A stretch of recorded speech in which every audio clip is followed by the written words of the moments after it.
That's the end of 2025. That is the end of the calendar year, the end of the Ohio State season, and that's Dallas. The Buckeyes lose in the Cotton Bowl. 9.5-point favorites coming into this game. They lose 24-14 to Miami, and this season is over. Buckeyes wrapping up right here. Ryan Day still outside the locker room right there. Here's a handful of Buckeyes from the breakout room.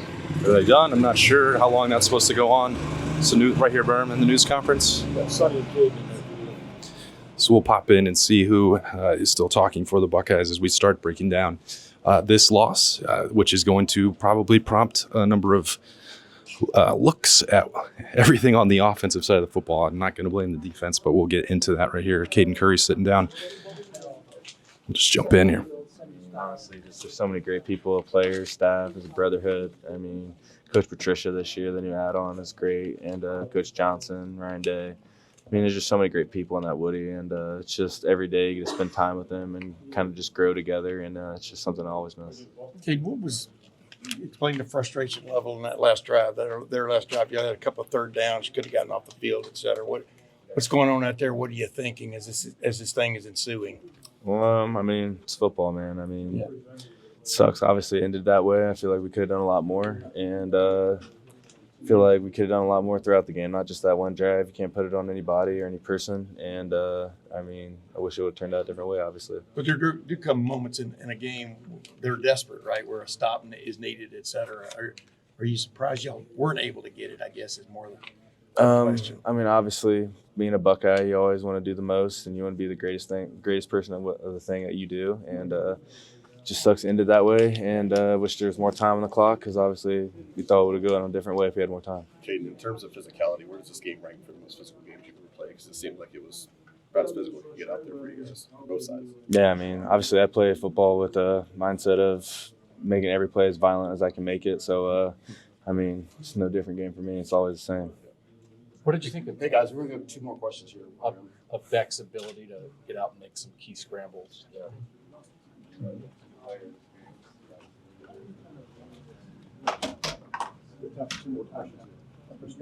do you view this season?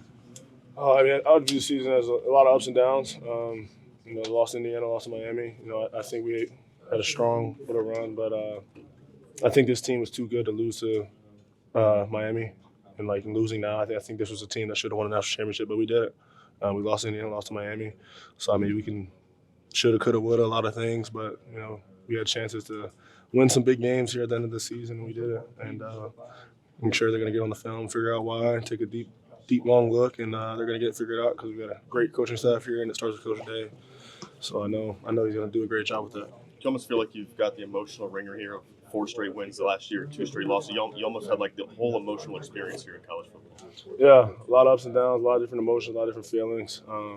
At the end of the day, just gratitude for the whole journey and appreciating everyone along the way. Like I said, I think the most important part about it is not really the games you won or the plays you made or accolades. It's the people, and just enjoy it. Just really appreciating those relationships you built over the last 4 years.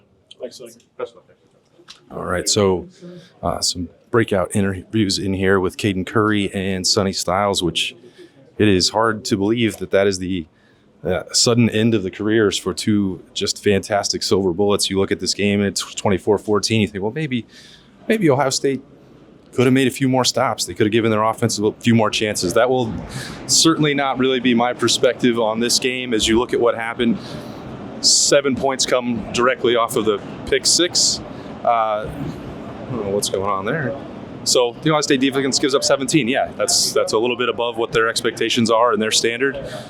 And we can nitpick that all we want, but I think if you're looking big picture at the way that this season unraveled for Ohio State, you get that right there, bro. It's because the offense could find absolutely no momentum, no rhythm, no consistency in the last 2 games in these trophy matchups. The Big Ten championship game, you score 1 offensive touchdown, lose 13-10. You come out here, you're the favorite to beat Miami. You're the 2 seed, and you are shut out in the first half. That, for a Ryan Day-led program, is just hard to wrap your mind around. They made adjustments in the second half. We saw the Buckeyes finally lean into some tempo, get some positive momentum going, put a couple touchdowns on the board, and then you say, well, okay, you threw away a half. You're in position to go win this game. But some of the issues that we've seen throughout the year caught up to Ohio State. That pick six came trying to find some different sort of answer in the red zone. They try a screen. Perimeter block is missed. I believe that was by Jeremiah Smith. I'd rather throw the football to him if I was calling the plays, but I'm not. And you just look at this way that the Buckeyes came undone in red zone scenarios, short yardage, pass protection in the last 2 weeks. Some of that is due to injury. Austin Servald was out for the entire second half. You had the rotation going on with Tegra Shabola out at right guard. It didn't work with Gabe Van Sickle early on. They had to put in Josh Padilla to find a little bit of an answer to that. There was progress made there, but not nearly enough. And as the time slipped away from the Buckeyes, despite the best efforts of that defense. So not going to be something that anyone will look back fondly on.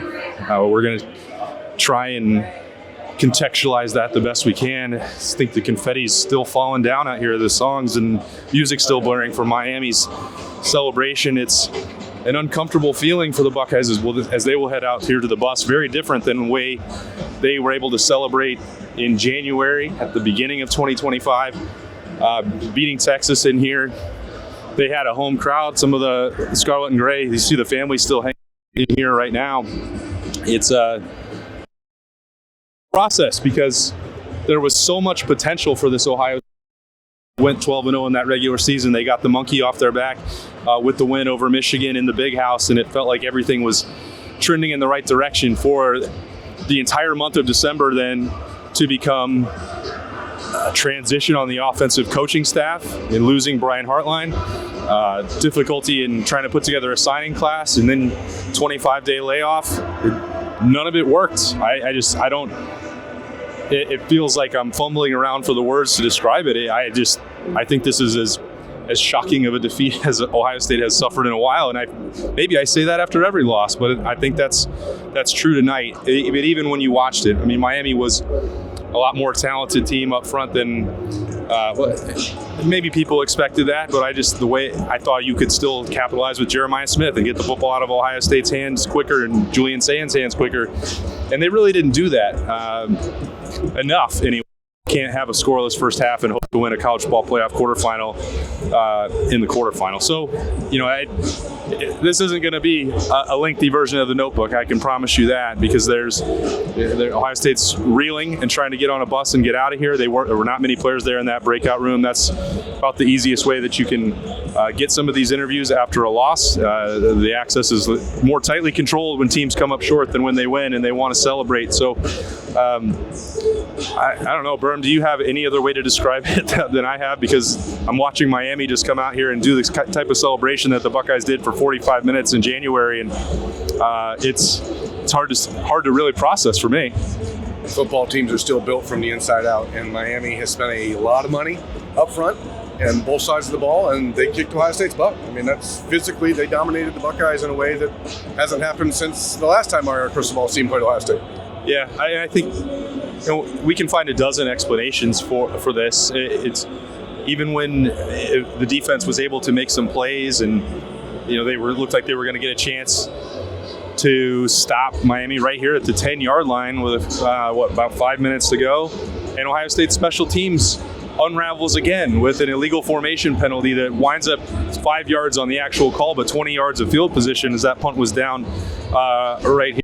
Security guard is standing, and you had at the end of the first half a drive where Ohio State was able to string some productivity together, and then Jaden Fielding misses a field goal. So the special teams, something that we've talked about, we've harped on, it wasn't good enough for Ohio State at really any point this year. There were flashes of really good stuff. You had a kickoff return from Lorenzo Styles, who got knocked out of this game, which forced some scrambling for the defense as well.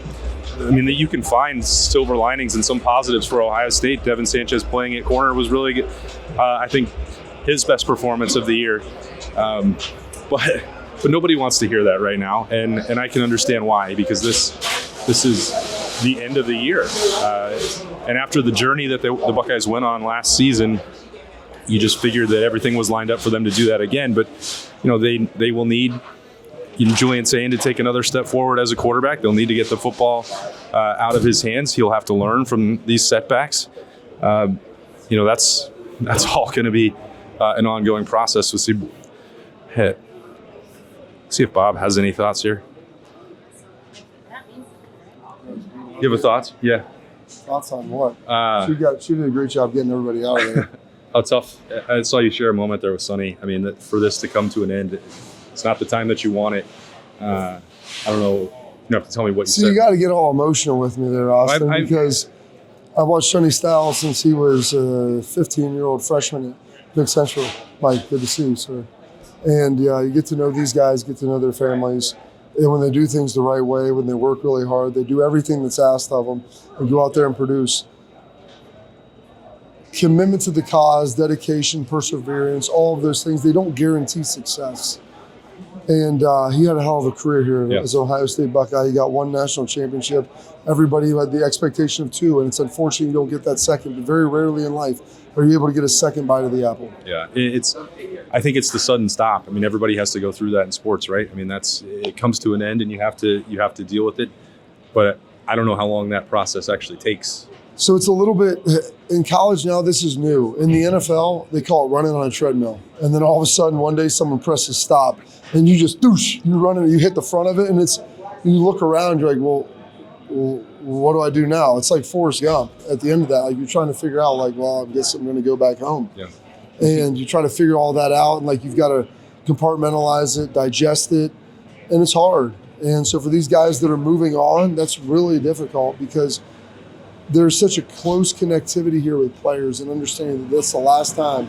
I tell them, next time you put a uniform on like that, it'll be for Halloween. And so that's the last time for real. All right, well, we'll break down some of those X's and O's next week. Thanks for, I'm sorry to get you emotional after this, but that's what the game is for. What? Okay, yeah. Deep in conversation there. Again, Matt Patricia and Ryan Day, the Silver Bullets, that's my opinion. I know that people can look at maybe some of the inability to get run stops. Certainly the long drive to go put the game away that Miami had. The defense was on the field and they had chances to make plays that did not happen.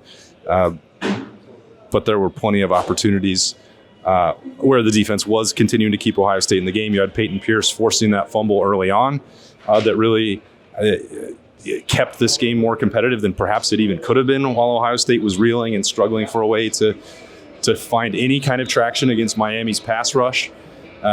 So Caleb Downs forces 2 fumbles. It's another one of those games where you look around and you wonder what if, because the way that the ball bounced, especially the second fumble that Caleb Downs forced on Malachi Tony, the ball just comes off the turf, bounces right up to him like he's dribbling and playing basketball.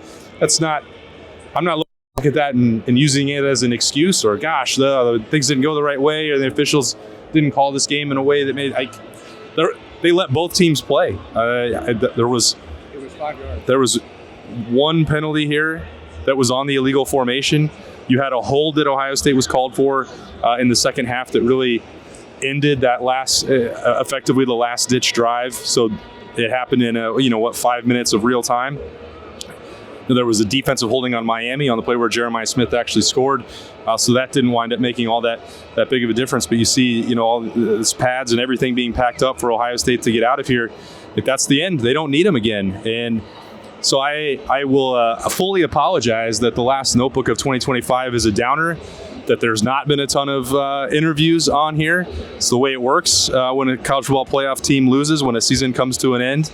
And we have a lot more that we're going to say and a lot more specifics that we'll get into, of course, with the beat, with Snap Judgments when we get back into the live show on Monday.